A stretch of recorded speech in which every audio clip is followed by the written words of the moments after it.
우리 하나님께 영광의 박수를 올려드리겠습니다.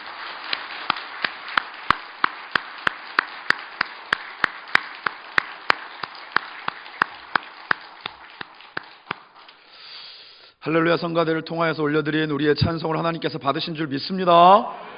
네, 늘 깨어서 기도하고 저 천국을 바라며 하나님을 찬송하고 주신 약속 가운데 믿음으로 기도할 수 있는 것이야말로 진짜 우리가 은혜 가운데 있다는 증거인 줄 믿습니다. 한 주간의 삶이 어떠셨습니까? 세상 가운데서의 소식들 속에는 사실은 이슈가 되고 사람들의 마음을 심란케 하는 뉴스들이 천지였어요. 요즘은 미담을 일부러 찾아야 됩니다.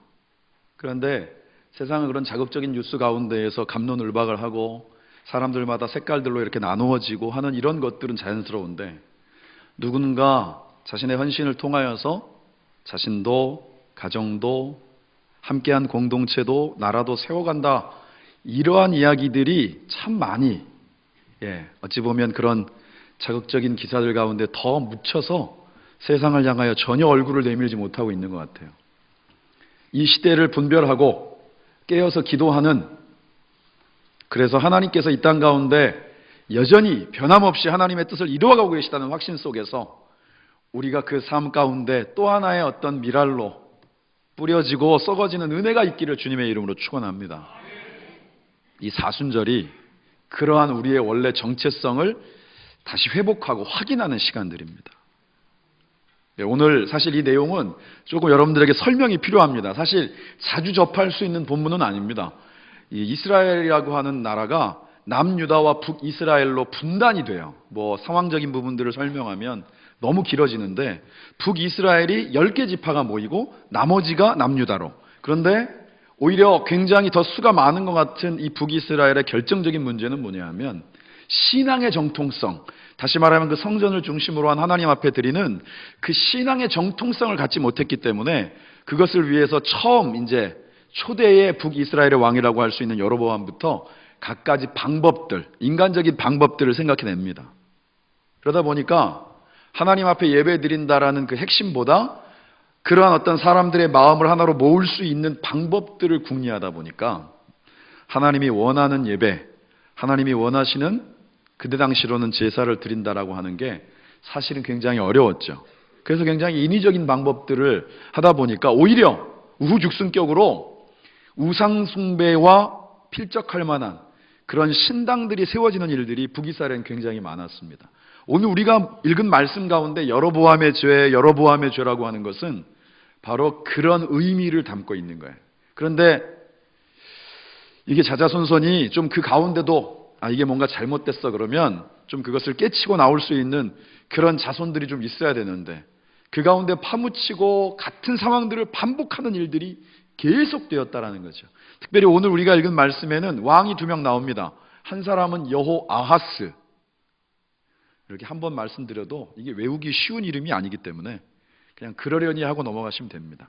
그 아들이 요아스, 이렇게 둘이 부자지간인데, 여호아하스 때에도 사실은 우리가 읽은 말씀의 앞에 13장의 앞부분에 보면 여로보암의 죄, 하나님 앞에 마치 우상숭배와도 같은 그러한 죄와 잘못들을 여전히 범하는 것들을 통해서, 특별히 이 당시로는 아람이라고 하는 다른 나라 타국 가운데에 수없이 많은 고난과 어려움을 당했다라고 하는 걸 성경이 기록하고 있어요. 그런데 여러분, 여기에서 중요한 게 있습니다. 그게 뭐냐 하면 그럼에도 불구하고 잘못했습니다. 잘못했어요. 하나님 앞에 회개하며 돌이키는 그러한 진짜 예배를 하나님 앞에 드릴 때마다 하나님은 그걸 또 다 용서해 주세요. 우리는 사실 구약에 대해서 좀 많이 오해하고 있는 내용이 뭐냐면, 구약하고 신약을 굉장히 엄격하게 구분을 해서 구약의 하나님은 권선징악, 인과응보 이런 생각들이 머릿속에 고정이 되어져 있는데, 사실은 그렇지 않습니다. 오히려 구약 성경 가운데 하나님은 요나의 고백처럼 너무 잘 알아서 문제인 거거든요. 인자하시고 자비로우시고 노하기를 더디하시고 뭔가 돌이키기만 하면 기꺼이 용납해 주시는 하나님이다라고 하는 것이 곳곳에 너무나도 많이 기록되어져 있습니다.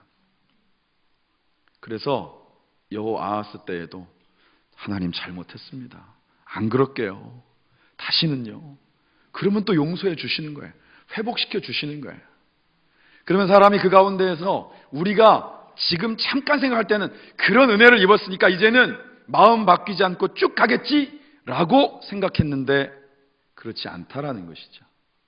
다시 또 하나님 앞에 범죄하고 성경은 그 여로보암의 죄라고 하는 부분들이 여전히 계속되었더라. 그러니까 어찌 보면 이 여호아하스라고 하는 왕은 자신이 당한 그리고 현재에 당하는 나라의 고난이라고 하는 부분들 때문에 하나님을 찾긴 찾았는데 상황이 좀 숨 좀 쉴만하니까 금방 또 돌아섰단 얘기예요.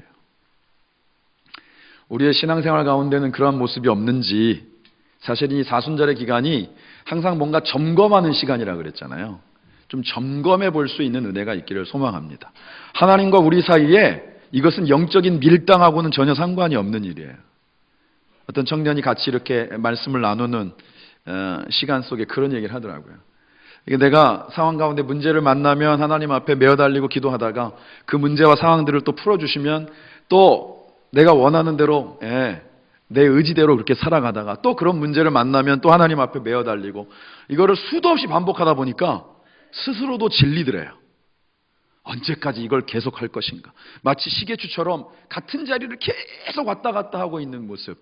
그러다가 그 전환점이 되었던 게 뭐냐 하면 하나님께 이 말씀이라고 하는 부분들을 붙잡고 하나님의 뜻에 대한 부분들을 분별하면서 자신의 삶의 기준을 본인의 가치관이 아닌 하나님의 말씀의 기준 가운데서 점검해보고 그 가운데서 좀 틀어진 것 같으면 다시 또 그 초점을 맞추는 과정들을 그래도 이렇게 계속해서 하다 보니까 이제는 이제 시계추처럼 왔다 갔다 하는 게 점점 줄어들더라라는 거죠.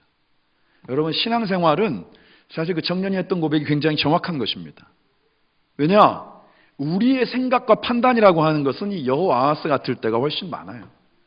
사람은 문제가 있을 때 하나님을 찾는 거는 굉장히 익숙한데 그렇지 않고 견딜만 하거나 아니면 지금 내가 뭔가를 할 때 잘 나간다라고 하는 생각들이 들면 사실 하나님 없이도 살아갈 수 있다라는 생각을 겉으로는 표현하지 않아도 속으로는 할 때가 많다라는 겁니다. 아마 여러분들도 신앙생활하면서 그런 경험을 한두 번쯤은 해보셨을 거예요. 그런데 그 아들이 딱 됐는데 아들은 좀 다를까 했더니 아들도 똑같아요. 그런데 이 아들 때 요아스 때에는 무슨 문제가 생겼느냐? 당시에 이 선지자가 엘리사였습니다. 성경에는 엘리야라고 하는 인물보다도 그 갑절의 어떤 영적 능력을 가지고 있었던 인물로 알려져 있는데 엘리사도 나이가 이제 들어서 이제 하나님 곁으로 갈 때가 된 거예요. 근데 막상 그렇게 되니까 마음속에 두려움이 왔어요.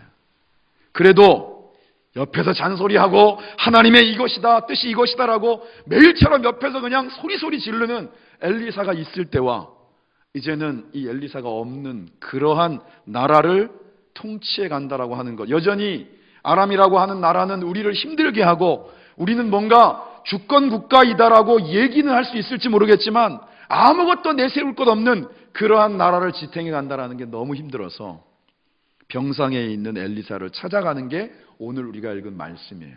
그래서 뭐라 그러느냐? 그동안에는 영 찾아오지도 않다가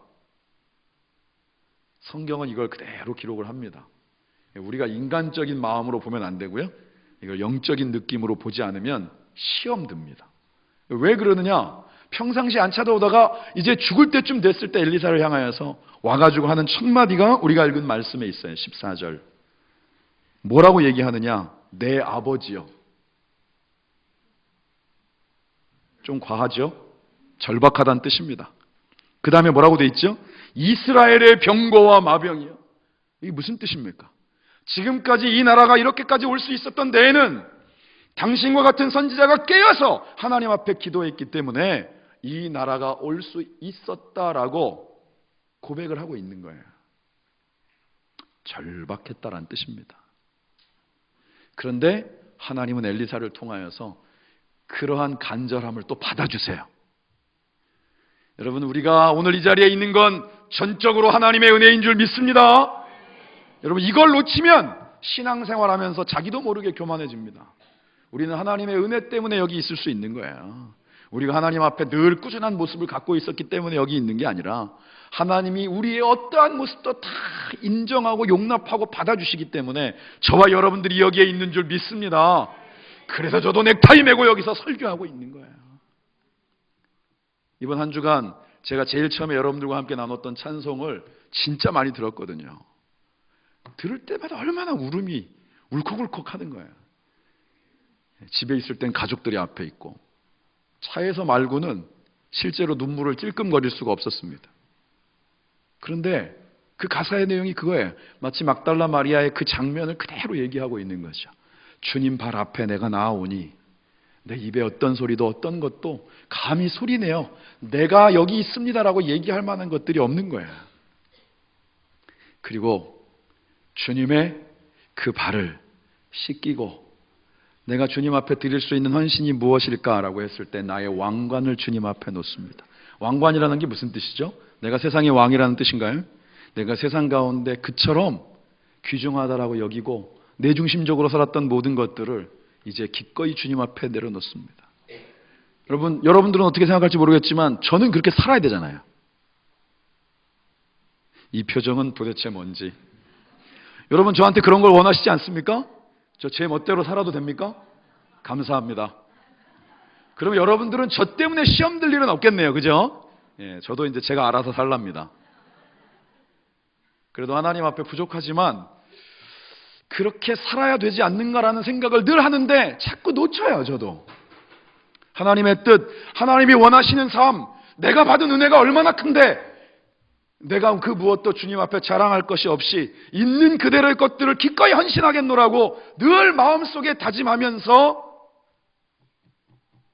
이 자리에 서는데 세상에 살아가다 보면 그것을 놓칠 때가 너무 많다라는 겁니다. 그러니 그 가사 하나하나가 얼마나 저한테 왔겠습니까? 그냥 제 고백을 하는 것입니다. 여러분들은 어떤지 잘 모르겠지만 오늘 이 요아스가 그 엘리사를 향하여 와서 자신이 갖고 있는 절박함을 표현했을 때 하나님은 기꺼이 또 그걸 또 다 받아주세요. 여러분 이게 은혜인 줄 믿습니다. 그래가지고 세상에 다 죽어가는 그 노 선지자가 하나님의 사인을 알려줍니다. 화살을 꺼내서 동쪽 창문을 열고 쏘라는 거예요. 그리고 그 화살을 알렸더니 그것이 바로 이 아람의 속박 가운데서 이 나라를 구원하시겠다라는 하나님의 뜻입니다. 이렇게 얘기하는 거예요. 근데 여기에서 아주 중요해요. 그러면 여기서 어떻게 해야 돼요? 우리는 이제 전후 배경을 알고 있으니까 할렐루야! 막 이래야 되는데 멈칫한 거죠. 왜 그랬겠습니까? 지금 이 상황은 다른 나라가 우리나라를 힘들게 하고 있는 아주 실질적인 어려움과 고통 가운데 있는데 단지 무슨 화살 같은 걸 쏜다라는 걸로 그 문제가 해결된다라는 게 평상시에 엘리사만 가까이 하지 않았던 게 아니라 하나님의 뜻을 묻는 것에 대해서 늘 익숙하지 않았던 이 요아스라고 하는 왕에게는 영 미덥지가 않았던 거예요. 그래서 그 다음에 또 다른 액션을 취하게 합니다. 그게 뭐냐 하면 화살을 들고 땅바닥을 치래요. 그러니 생각 속에 이거 하면 뭐가 생기나? 이랬겠습니까? 이건 또 뭘 시키는 건가? 그래서 그냥 심드렁하게 3번 쳤죠. 그랬더니 병들어서 다 죽어가던 노선지자가 화를 내는 거예요. 왕이시여! 당신이 지금 이 3번밖에 땅을 두드리지 않은 건 아람과의 싸움에서 당신이 그 나라를 쳐서 이길 수 있는 이 승전할 수 있는 횟수를 얘기하는 건데 이 전쟁의 승리는 하겠지만 완벽한 승리는 불가능합니다. 당신이 간절함과 소망을 담아서 6번이고 10번이고 계속해서 쳤더라면 지금 당신을 억누르고 있고 당신의 두려움과 걱정거리가 되는 바로 그 문제의 원인이 되는 아람이 하나님 앞에서 온전히 다 멸하여질 것을 하나님은 계획하고 계셨다라는 거예요. 오늘 내용이 그런 내용입니다. 여러분 우리가 깨어서 기도한다라는 게 뭐죠? 하나님의 약속의 말씀을 신뢰하고 그 말씀이 이 땅 가운데 한 점도 결코 흐트러짐이나 버려짐 없이 이루어질 것을 믿는 믿음에서 기도하는 것입니다. 우리가 기도의 자리에 있어야 되는 이유가 사순절이기 때문입니까? 교회에서는 그렇게밖에 광고를 할 수가 없어요. 평상시에 얘기를 하면 맨날 이 최 목사가 하는 건 공익 광고기 때문에 틀린 말은 아닌데 여러분들의 이 귓전을 울리질 않기 때문이에요. 우리가 왜 때를 구별해서 하나님 앞에 기도해야 됩니까? 우리의 영적인 센서가 하나님을 향하여 여러분 정말 제대로 열려있고 반응하고 있는지, 아니면 먼지가 수북히 쌓여서 하나님이 주시는 사인이 있어도 분별하지 못하는 것은 아닌지 우리에게 점검해 볼 수 있는 시간을 주시는 거예요. 그럼 여러분, 그 센서가 제대로 작동할 수 있게 하는 방법이 뭡니까? 하나님이 우리에게 그래서 말씀을 허락하시고 매일 묵상을 통하여서 하나님의 뜻이 무엇인지를, 아까 그 청년의 고백처럼 시계추와도 같이 오르락 내리락 왔다 갔다 정신없이 같은 자리를 맴돌고 있는 우리의 신앙이 다시금 한 걸음 주님 앞에서 나아갈 수 있는 하나님의 약속의 말씀을 붙잡고, 그것이 결코 막연한 것이 아니라 저와 여러분들의 삶의 현장 가운데 바로 오늘 이루어질 수 있음을 확신하며 기도하는 바로 그 기도의 자리와 기도의 순간들을 통하여서 하나님이 이 성경을 통해서 주시는 한결같은 신실하신 은혜와 사랑과 하나님의 역사를 저와 여러분들의 삶을 통하여서도 오늘 우리의 삶 가운데 이루시는 줄 믿습니다. 여러분, 그걸 보기 위해서 같이 기도하자라고 하는 거예요. 저는 가슴이 답답할 때가 있습니다. 제가 아무리 생각해봐도 스스로가 생각했을 때 5학년 일반이긴 하지만 나이 들었다고 생각해 본 적이 한 번도 없거든요. 애들이 아저씨라고 부를 때 빼놓고는 아직도 30대인 것 같은데. 그런데 지금도 여전히 답답하고 안타까운 건 연일 뉴스에서 이게 무슨 그냥 한 사람의 연예인으로부터 시작된 것 같은데 뭐 게이트에서 이만큼이 얘기되어지는 이런 환경 속에서도 강남 빼놓고 다른 클럽에는 여전히 문전성시를 이룬다는 걸, 여러분 이걸 어떻게 생각하십니까? 여러분 이게 납득이 되십니까? 이게 무슨 개그 프로잖아요. 나만 아니면 돼. 여기만 아니면 돼. 지금 이 순간만 아니면 돼. 우리의 영적인 센서가 이 정도로 무뎌져 있는 거예요. 그게 단지 세상에 속해 있는 몇몇 사람들의 문제입니까? 하나님이 우리에게 깨어 기도하라고 말씀하시고 계신 거예요. 만물의 마지막이 가까웠으니 근신하여 깨어 기도하라. 그대들의 기도가 여러분들의 가정을 세우고, 여러분들의 기도가 주님의 몸된 길교회를 세우고, 세상 사람들이 알아주지 않아도 여러분들의 헌신된 기도가 이 나라를 지탱해 갈 수 있다는 믿음만 있다면 저와 여러분들이 있어야 될 자리가 어디인지는 너무나도 명확하리라 여겨집니다. 저는 여기에 나와 있는 이 마태복음의 말씀을 볼 때마다 웃을 수가 없어요. 저는 그래도 목사여서 매일처럼 새벽에 설교를 하기 때문에 어떻게든 옵니다. 저는 3시에 자도 오고요, 4시에 자도 옵니다. 얼마나 은혜인지. 어찌 보면 하나님이 저에게는 그런 강제력을 주신 거예요. 그런데 저 말씀을 대할 때마다 무슨 생각이 드느냐, 예수님이 그때 겟세마네에 함께 올랐던 이들은 우리가 흔히들 후대의 사람들이 예수님이 가장 아끼는 제자들이라고 얘기를 했어요. 이른바 애제자. 그런데 그들과 더불어서 그 산에 올라서 마지막에 고난의 때를 준비하시는, 정말 이 땀방울이 핏방울이 되는 기도를 하시는 그 순간 가운데 가장 아끼고 사랑하는 제자들에게 부탁했던 말 한마디가 나를 위해서 이곳에서 깨어 기도해 달라는 말이었는데, 그러한 부탁이었는데 그걸 지키지 못하고 잠들어 있는 이들의 모습이 남일 같지가 않은 거예요. 그냥 딱 제 모습 보는 것 같고.